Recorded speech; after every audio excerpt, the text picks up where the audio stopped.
Oke, lanjut. Sekarang kita praktek bagaimana cara memberikan titik pada sebuah areal gitu ya. Nah, ketika kita setelah selesai kita menyeting atau menyiapkan gitu ya, ini GPS, satelitnya dan lain-lain, kemudian kita mengoperasikannya atau membawanya ke lapangan.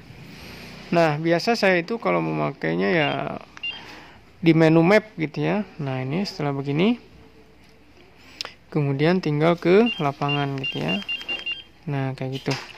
Tinggal jalan saja. Yang mana kan di sebelumnya dijelaskan bahwa ini tracknya sudah jalan, trackingnya. Nah, ketika jalan maka akan tergambar sebuah track gitu ya nantinya ya. Nah, ini saya tidak bergerak kemana-mana, ini hanya di meja saja. Ternyata dia sudah menggambar track seperti ini. Nah, kalau kita jalan di lapangan, ini akan membentuk garis track atau akan nge-track ya, atau tracking gitu ya, tracking on. Nah, ketika kita berjalan dan menemukan sebuah titik gitu ya, apakah itu berupa pos satpam atau kantor atau misalnya jejak satwa dan lain-lain, maka kita tinggal menandainya gitu ya. Misalnya ini di titik ini kita menemukan jejak satwa nih di pas panah ini, karena ini posisi kita berada ini. Nah, maka arahkan kursor ini di sini gitu ya. Nah, si kursor ini mengarah ke titik kita berada. Kemudian klik enter yang lama gitu ya. Ini untuk menandai sebuah titik. Klik enter yang lama sampai muncul ini, jendela ini. Nah, ini maka lokasi yang kita titiki adalah ini gitu ya. Titik koordinatnya ini.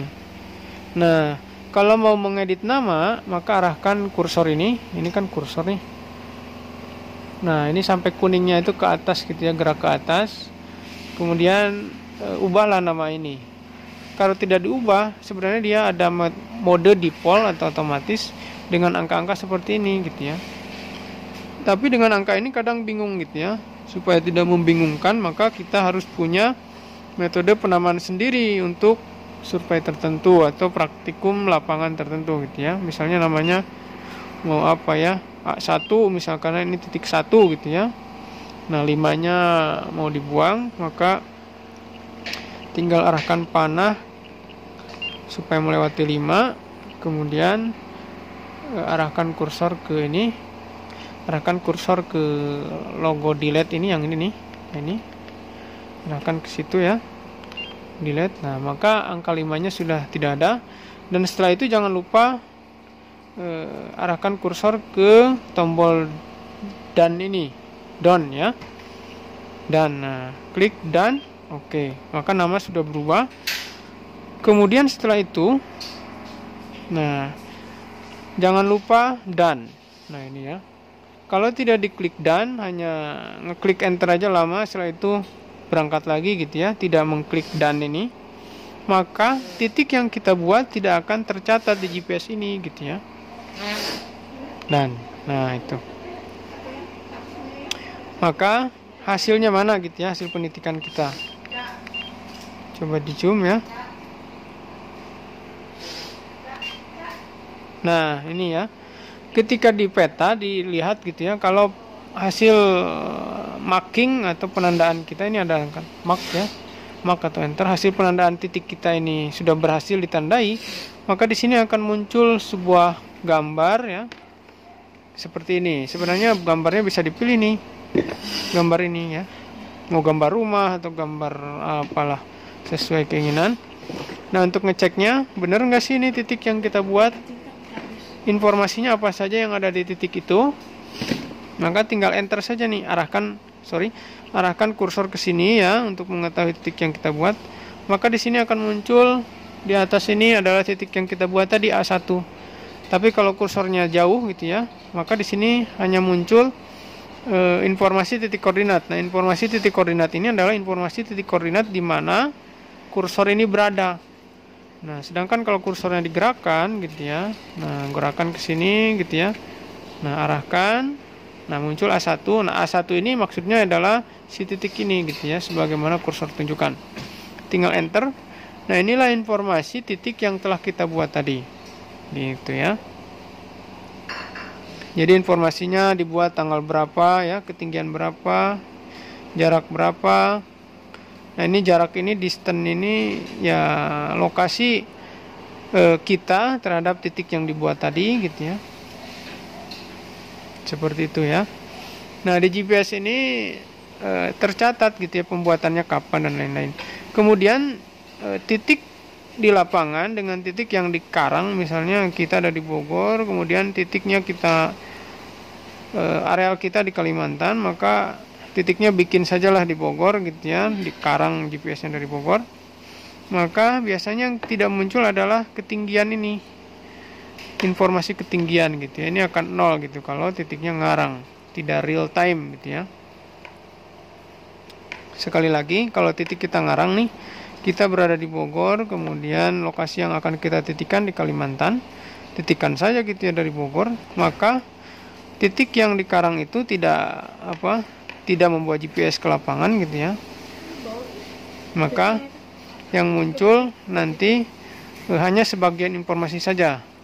Sedangkan informasi elevasi biasanya kosong gitu ya, kalau titik hasil ngarang.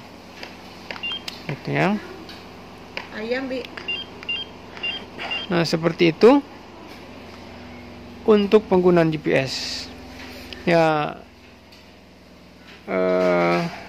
ketika GPS ini tidak digunakan atau selesai, maka tinggal klik aja tombol off ya. Ini yang lama sampai mati seperti ini gitu ya. Saya contohkan dengan GPS yang lain biar mudah mengulangnya. Nah, kemudian cara ganti baterai ya, ini terkait hardware ini sebenarnya. Ini tinggal klik saja di sini ya untuk yang ini. Nah, ini baterainya alkalin. Ini dia alkalinnya A2 kalau tidak salah ya. Nah, ini.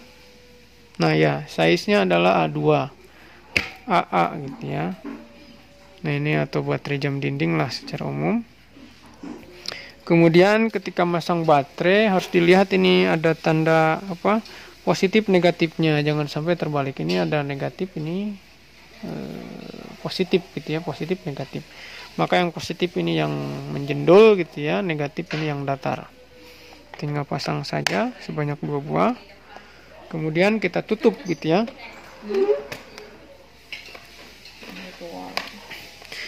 Nah, tutup. Ini tutupnya kalau GPS yang sekarang ini sudah enak ya, tinggal tutupnya tinggal ini kan ada cantolan ini. Ini ada cantolan yang ini nih. Kemudian ke sini. Tinggal klik saja gitu ya. Ini sudah kokoh. Kemudian di sini di belakang ada apa ini? Ada lubang ini untuk transfer data gitu ya. Nah, ini data hasil perekaman dari GPS dari lapangan gitu ya. Bisa kita transfer ke laptop gitu ya melalui lubang ini ya. Ini sebagaimana flash disk saja gitu ya. Nah, ini contoh kabel datanya seperti ini. Nah, kemudian yang membedakan adalah kalau kabel ini untuk transfer data GPS ke laptop gitu ya, atau dari laptop ke GPS, maka beda gitu ya dengan kabel untuk HP ya. Bedanya seperti ini gitu ya. Kalau untuk GPS ini lebih besar gitu ya, cenderung ini untuk kamera GPS gitu ya. Sedangkan kalau untuk laptop untuk HP ini kecil gitu ya. Nah, ini bedanya. Kalau kepalanya ya sama saja, ini kepala flash disk gitu ya. Nah, ini sama saja nih kepalanya nih ukurannya. Cuman ujungnya ini yang beda gitu ya.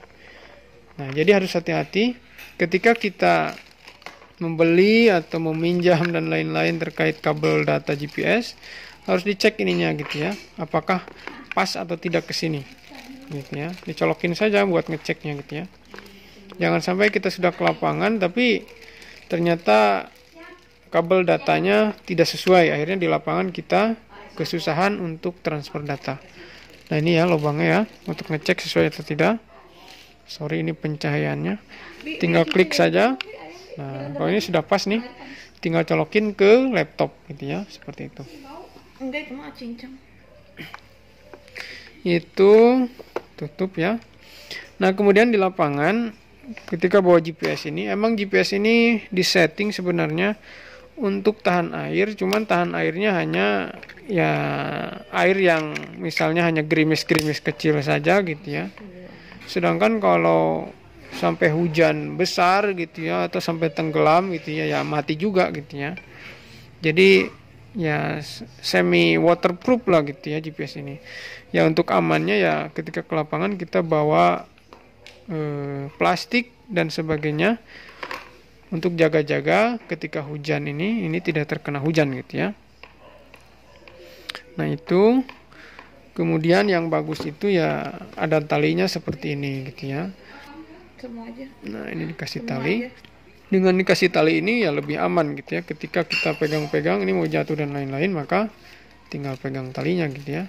Atau ketika kita mau istirahat dicantolin di pohon di apa gitu ya, dengan tali ini akan lebih mudah gitu ya. Nah GPS yang ini sama juga, yang 62S ya, operasional dan lain-lainnya cenderung sama lah. Ini coba kita lihat baterainya ya. Ini baterainya kosong. Tombol-tombolnya juga sama gitu ya, dengan yang 78 ini tombol-tombolnya ya. Ada, nah ini zoomnya yang beda zoomnya. Kalau di 78 ini adalah positif negatif ya. Kalau di sini in out.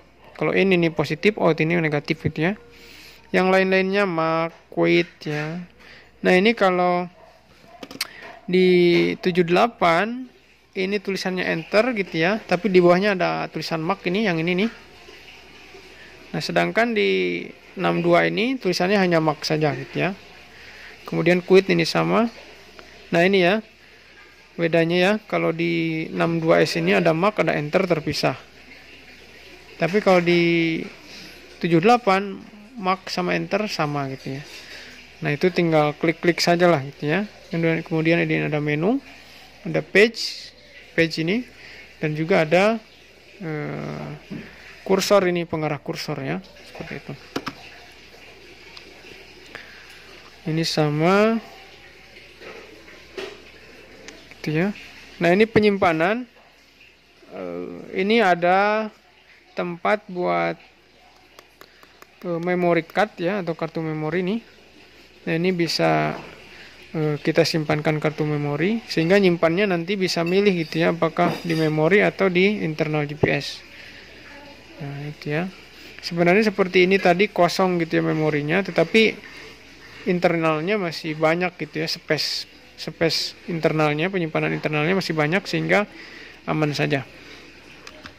Nah begitu juga dengan ini gitu ya, mirip-mirip saja. Nah ini tombol on off nya di sini kalau untuk 62S ini tombolnya sudah copot. Nah kemudian ini ada tonjolan, ini sebenarnya penangkap sinyal satelit gitu ya, yang ini. Jadi kalau ininya copot ya GPS-nya, satelitnya ya bermasalah juga gitu ya. Mungkin itu terkait pembahasan penggunaan GPS. Terima kasih. Assalamualaikum warahmatullahi wabarakatuh.